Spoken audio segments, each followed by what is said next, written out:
আসসালামু আলাইকুম।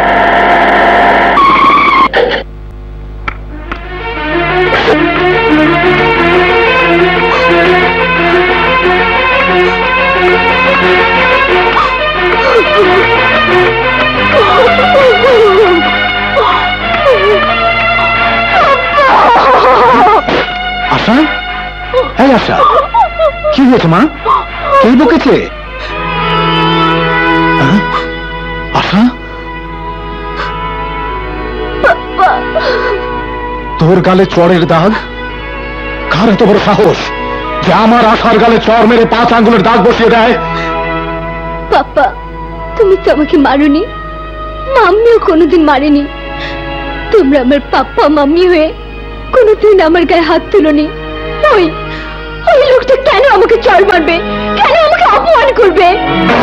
লোকটা কে? জয়ের বাবা। জয়?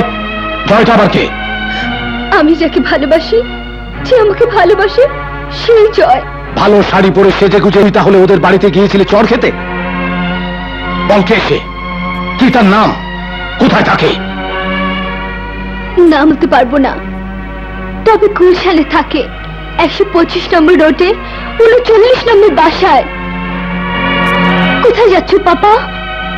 ওই লোকটির গালে চড় বসিয়ে দিয়ে তোকে চড় মারার প্রতিশোধটা নিয়ে আসি।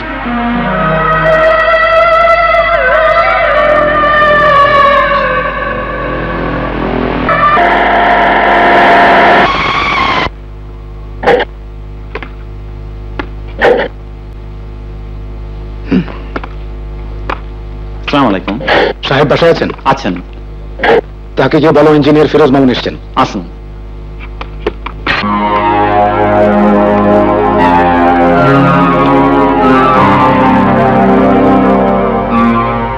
বসুন।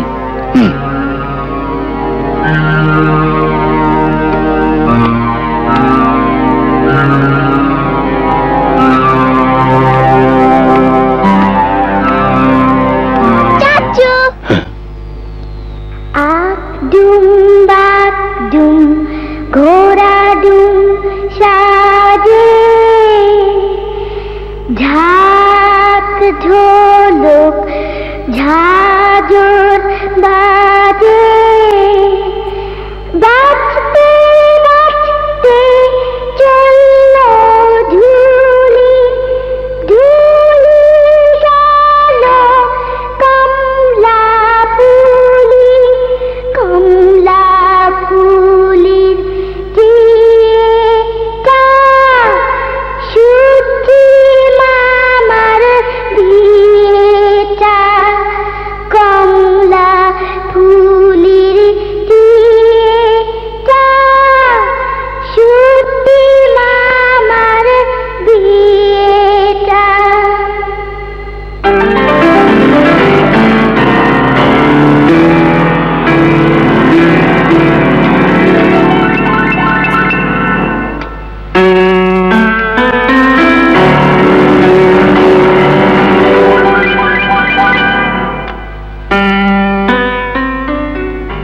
আপনি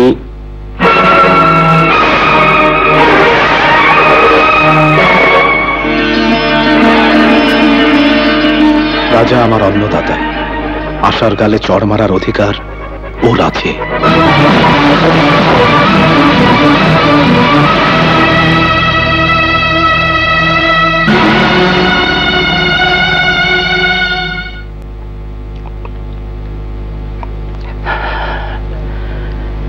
মিস্টার ফিরোজ মামুন, প্রখ্যাত ইঞ্জিনিয়ার, 18 বছর পর হঠাৎ কি মনে করে?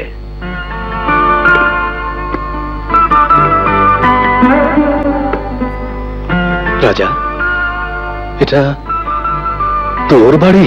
কেন, বাড়িটা কি অন্য কারো হলে খুশি হতেন? না, মানে আমার বিশাল ঐশ্বর্যের ছিটে ফোটা সামান্যই বাড়ি আরো আছে। আছে Raja construction, Raja group of industry and Joy complex ইত্যাদি ইত্যাদি ইত্যাদি। বাহ, মনটা ভরে উঠল রাজা।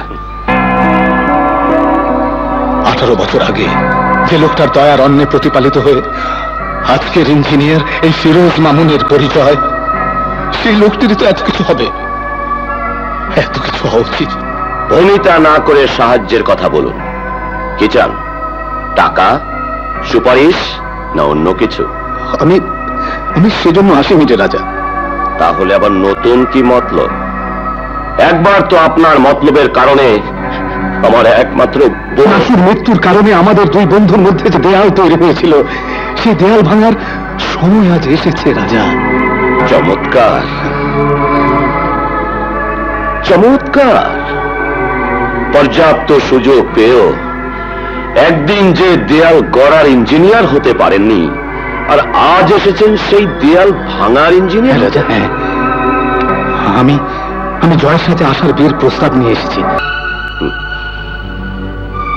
এতক্ষণে বুঝলাম ওই অভদ্র মেয়ে আশা তোমারই বুদ্ধিমতো আমার ছেলে জয়ের জীবনে প্রবেশ করার চেষ্টা করছে। যে ভুল আমি করিনি, অথচ সেই ভুলেরই প্রায়শ্চিত্ত সারা জীবন ধরে করে চলেছি। আজও করতে এসেছি, ভিখিরির মতো এসেছি রাজা। জয়কে আমি ভিক্ষে চাই। নাসুও তোমার জীবনে আসতে চেয়েছিল, সেদিন তো তুমি তার সেই চাওয়াকে দুপায়ে ঠেলে দিয়ে মৃধার বোন আলেয়াকে বিয়ে করেছিলে। সেদিন তো তোমার মতো অকৃতজ্ঞ একবারও ভেবে দেখেনি কার অন্যে প্রতিপালিত হয়ে কার অর্থে লেখাপড়া শিখে ইঞ্জিনিয়ার হয়েছে সে।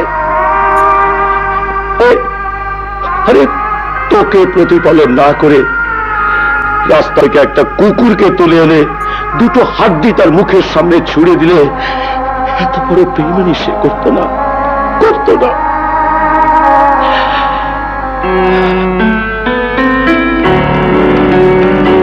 যা, বেরিয়ে যা আমার বাড়ি থেকে, এই মুহূর্তে বেরিয়ে যা। সেদিনও তুই আমার কথা শুনিসনি, আজও শুনবি না জানি, কিন্তু রাজা ভেবে দেখ, 18 বছর আগে ঘটে যাওয়া ভুলের খেসারত দিয়েছিল নাসু। আজ আবার আমাদেরই কারণে তোর ছেলে আর আমার মেয়ের জীবনে নেমে আসতে যাচ্ছে একই ধরনের দুর্ঘটনা। আমরা দুজন ইচ্ছে করলেই। মিস্টার ফিরোজ, আশার গালে থাপ্পড় মেরে যে কথা বোঝাতে পারেনি, আপনি কি চান আপনার গালে ওই রকম একটা থাপ্পড় মেরে বুঝিয়ে দিই? মিস্টার ফিরোজের মতো অকৃতজ্ঞের মেয়ের সাথে রাজার ছেলের বিয়ে হতে পারে না, কখনো না। আপনি বেরিয়ে গেলে আমি খুশি হব। নিজের খুশিটাকে বড় করে দেখছিস, একবারও ভাবছিস না দুটো ফুলের মতো জীবনের কথা, তোর নিজের সন্তানের সুন্দর ভবিষ্যতের কথা? বুঝবি না, তুই কিছুই বুঝবি না।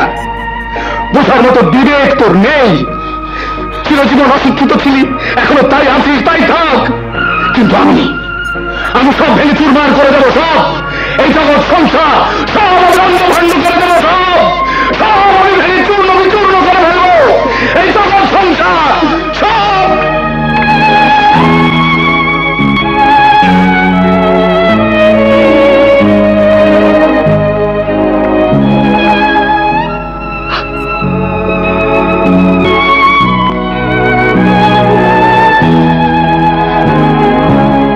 কথা জয়কে বলেছ?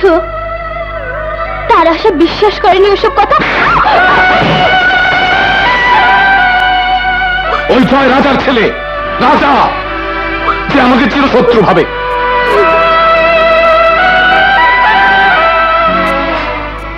পাপা, ওই লোকটাও মারলো, তুমিও মারলে। মারো, মারো, তুমি সবাই মারো। দুনিয়ার সবার মার খেয়েও আমি চিৎকার করে বলবো, আমি জয়কে ভালোবাসি, ভালোবাসি, ভালোবাসি।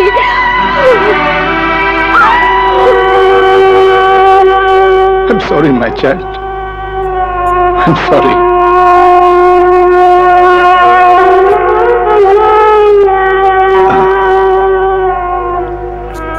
রাজা, তোর জন্য আজ আমি আমার মেয়েকে আঘাত করেছি।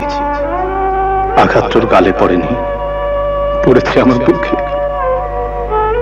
জয়কে আমি তোর কাছ থেকে চিনিয়ে আনবই। আমার আশার ছোট্ট সুখের জন্য জয়কে আমি চাই।